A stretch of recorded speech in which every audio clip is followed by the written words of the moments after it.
Hello, my name is Elizabeth DeGrand, and today Samuel Cafezos and I will be presenting on the relationship between learning style preference and preferred educational pathway, a pilot study. So before we get into some of the information on what this study was and what we found, the first thing we wanted to talk about was this background information. And so right here, you'll see that I have the background information is highlighted. Sometimes posters can be a little bit wordy, so just to help you guys figure out what we're talking about here. So part of our literature search allowed us to figure out that there is currently a 40% dropout rate of undergraduate students in the United States. We know that that number is multifactorial. We know that it's related to a lot of things, but one of those things could potentially be an inappropriate match between learning style and preferred educational pathway.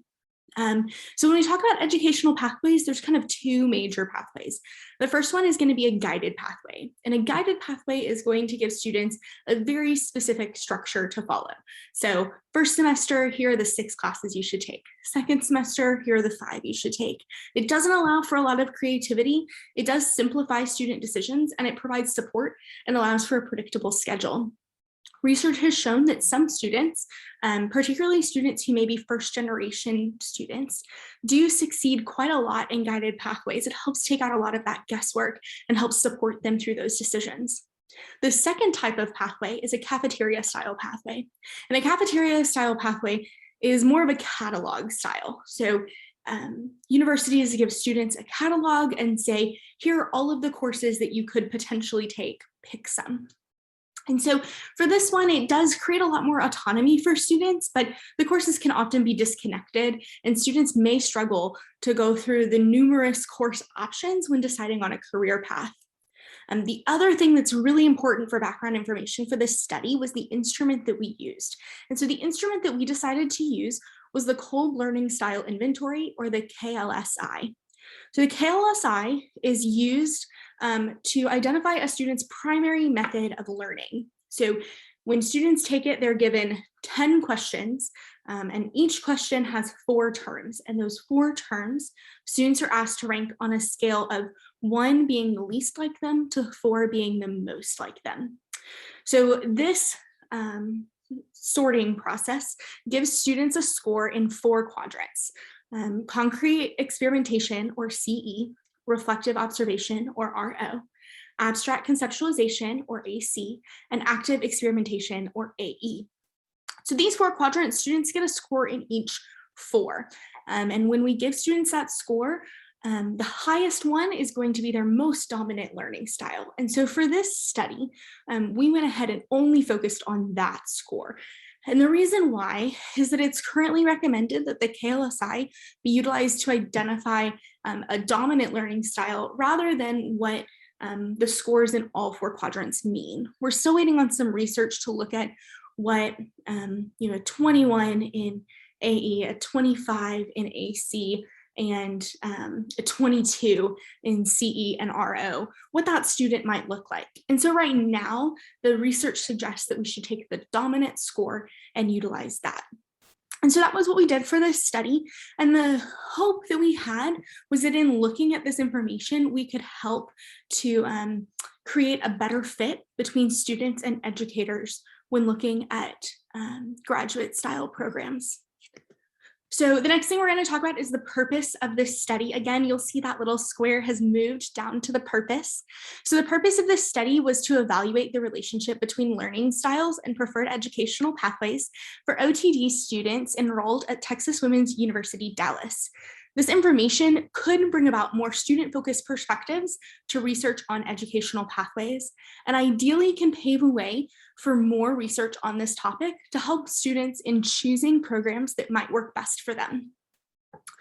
So let's move on to the study. The first thing we need to talk about is what the study was. So again, that square has moved to the methods section. This study was a cross-sectional survey study that was made up of a convenient sample of 39 participants from Texas Women's University entry OTD program. So the inclusion criteria for this study was that students had to be enrolled in the Dallas campus of Texas Women's University in their EOTD program and had to have completed a year of schooling. Students were sent the KLSI via a Google form, and they were asked to complete the ranking system within 3 hours of receiving it. So that was actually sent to them during class time, and they were expected to complete it by the end of that class time. Because of this, only 34 responses were included in analysis because 5 students did not complete their responses in that 3-hour window.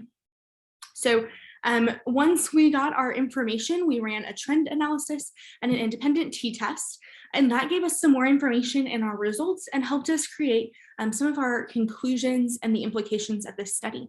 So in order to talk about those, I'm going to pass it off to Sam, and he's going to talk to you guys about the results and the implications of the study.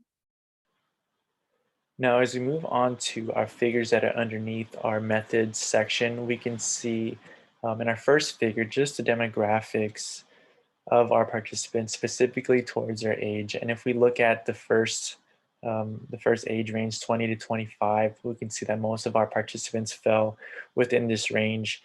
And the dark gray bar representing that most of them in this age range preferred the guided pathway programs.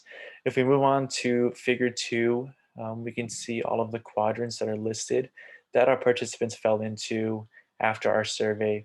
And we're looking at the dark gray bars and the light gray bars, and those who fell within the AE quadrant and the CE quadrant had more of a preference towards guided pathways.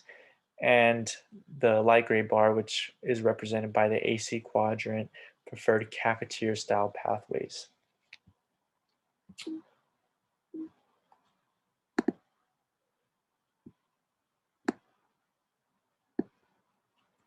Now, moving on to our discussion portion, we can conclude that no participant in the active experimentation, which again, those in this quadrant have a preference of doing more than observing, and they sort of find what works within their learning style.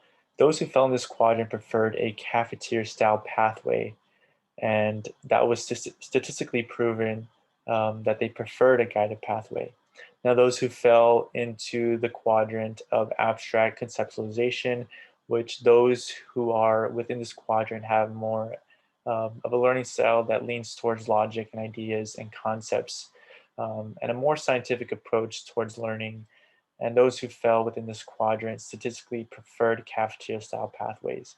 So based on these conclusions, we can possibly find what an ideal educational pathway would be for a student based on their learning styles. And however, more research is needed to solidify these findings. Now, there were some limitations within our study because of the nature of our study being done on occupational therapy students, second-year occupational therapy students at Texas Women University, Dallas. We only had 34 participants. So obviously we need a larger study to kind of reach a wider variety of population. Also, the Kolb learning style inventory was given virtually rather than a more traditional style of paper. It was given through a Google form. So it is a little different in the approach within the paper. The original paper inventory, the students can actually mark what quadrant they would fall into, and using the Google form kind of eliminated that ability. And also the length of the inventory, as well as that day students filled out other surveys from other research studies that students were working on, that there could have been some fatigue while filling out our survey. Just depending, at what time they took our survey, if they took it at the beginning or the end, there might be a fatigue factor. So some implications for our studies, we could use this sort of information to find what type of learning style can match with a pathway so that a student can thrive in that environment. And with using that, higher education administrators or educators themselves can be more student-centered in their approach, and hopefully increase retention rates at their institutions. Now, For future studies, we can conduct larger studies with more of a heterogeneous population groups to identify if the results of this pilot study are generalizable. And we could also focus on higher education retention rates and implications of a more person-focused experience specific to learning styles. Now, we can see that the references and resources, you can use the QR codes here to see our references and also to access the Code Learning Style Inventory Survey. That way you can kind of see what we use to determine learning style. And yeah, we hope you enjoyed the information that we had to share here today. And if you have any questions, feel free to reach out to us and we can do our best to answer any questions or provide more information.